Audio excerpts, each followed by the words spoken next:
Hi guys, welcome back to a new video, and today, I know it's been a while since we've done one of these first impressions videos, but we're back, and we're doing it on the Tortured Poets Department, which I listened to earlier today, and I'm going to get my first impressions on it. Now, since this is 31 songs long, I'm not gonna give my full review on every song, like full detailed review on every song. I'm just gonna go over the highlights, go over the general feel of the album, general atmosphere for the album, and how I feel about the album, and so let's get started. This overall, I'm gonna give my overall opinions first, just in case you don't want to hear me go into detail on songs. Overall, this album was quite good. I really did enjoy it, and I was a bit skeptical and a bit scared that if she was going to be able to keep my interest for 2 hours. I mean, she did with Red, Taylor's version, but I wondered if she could do that again, but she did. Now, to be completely honest, it did feel like there were a bit too many, like, slow, sad songs, which, I mean, obviously, because this is the breakup album, pretty much, for her, but I don't know, it felt a bit like there was not too much variety in this, besides one song that I'll get to in a second, but overall, I did like it. There were some very relatable lyrics on it, of course, which is expected because it's Taylor Swift, but, yeah, I think this album was quite good. It does get a bit long, but all the songs at least have good lyrics, and even if the music is a bit lacking in some songs, it's still very well conceived and very well thought out lyrically, structurally. Maybe not musically all the time, but that's not the main point of many of these songs and most of pop songs in general. So, yeah, overall, I like this album, and I will definitely be listening to it many more times. One, to get more of an opinion on it, because I don't really know how this album sits with me. Like, I know I like it, but I don't know if it's, better than Revenge. No, I'm just kidding. I don't know if it's where it fits in my ranking of Taylor Swift albums, which I will do a video on that at some point. I will do a video on ranking Taylor Swift albums at some point. So watch out for that in the somewhat near future. But I need to get an opinion of this album first, because I don't know how to feel about it. I know I like it, but I don't know how much I like it. With that said, and I know that I'll probably get into more of the generalizations of the album as we go through the highlights and just interesting songs that I want to mention, but for now, let's go over the songs. So, Fortnight, which is the first song, and it was the main single, and this song, I listened to it before the rest of the album, because I don't want to listen to this album in, like, chunks at school, so I wanted to, but I did want to listen to just that one song, just to get a feel for how the album would be, and it was quite good. It was a bit, like, it felt very Midnights, which is kind of the main theme with this, is it's very Midnights. I've heard some people say that it's like Folklore and Midnights had a baby, but I don't know about that, because Folklore is more musically interesting than this, which is not too much of a criticism, because again, the lyrics and the hooks and the melodies are great on this album, but the music is something I'm lacking, and I know that I'm not going to get that, I'm not going to get stuff that I get out of Prague from this, which is, if you guys don't know me, that's, but whatever. I still liked this song, and it set the stage for the rest of the songs on this album, which, following that, we have songs like The Tortured Poets Department and My Boy Only Breaks His Favorite Toys, which I did like quite a bit. Not too much to say about many of these songs. I mean, because I like them all, but there's not many of them don't have, at least not yet. Some of them I will have more standout tracks as I go along, but this is my first impression, so this is what you get. But Daddy, I Love Him, which was definitely one of the songs I was most intrigued about once we found out the song lengths, because it was the longest one, and I did like that one quite a bit too. Another highlight I'd say was Florida, because that one was very good. I loved the kind of like high and low chorus, back and forth. I thought that was really cool. Who's Afraid of Little Ol' Me? God, the way she says, and I scream, who's afraid? I'm not gonna try and sing that, but the very high, the like high singing. It's like some of the highest notes that she reaches on this album, if not the highest. Is so good. Oh, I love that so much. Every time I listen, every time she did that, I was just like, oh man, that's just hits me like a punch in the face. But anyway, I Can Do It With a Broken Heart is another one of my favorites. I love the post-chorus when she sounds so happy when she's singing like, I'm so depressed I pretend it's my birthday. It just feels like she's singing that, and I know that's the point of the juxtaposition of the happy-go-lucky music and the vote and the way she sings, versus the lyrics. But I think it's just really funny how she's just like, I'm so depressed, with saying it so happily, which is funny. One thing I will say about this album is that it's quite vulgar. There's quite a few curse words on here. Wink, wink. I didn't even wink. But yeah, there's quite a few curse words. There's quite a few mentions to sex in this, which that's fine with me. No, but I think it's good, and I like that she's not afraid to expand her songwriting. I don't know what I'm going to say. I'm just going to keep going.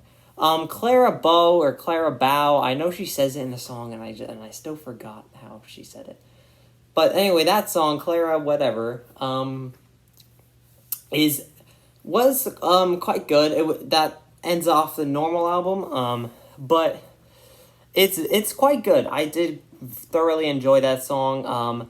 I did think it was cool how she mentioned Stevie Nicks from Fleetwood Mac. That's really cool. Also, how she says in the end, "You look like Taylor Swift," which when I saw that and I heard it, I literally went like, I was so shocked, and I don't know why I was so shocked. It was just so, it was so weird to see, because the only other time she says this is something I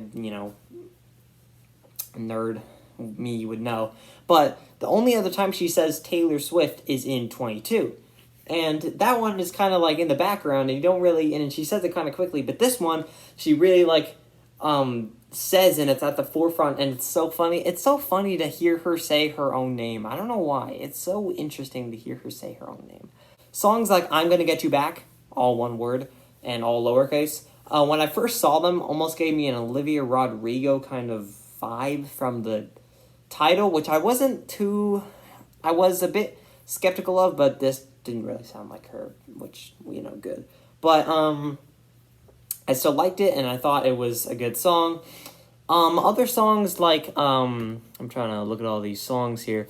How Did It End? I Hate It Here. All those songs, they're just solid, good songs. A lot of the lyrics on this, which I've been kind of avoiding, saying individual lines, because I kind of forgot some of the lines that I was going to say.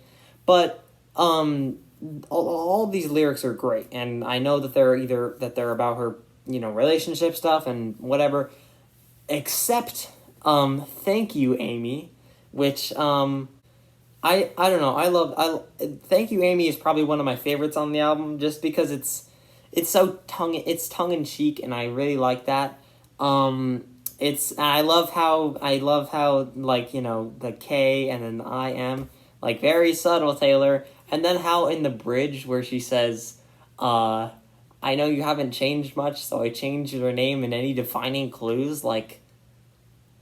God, that is such I love self-aware lines like that. And there is a couple more throughout this album. But I love self-aware lines like that. They're like, "Oh yeah, see, I changed your name." Ah, I just love that. It's so funny.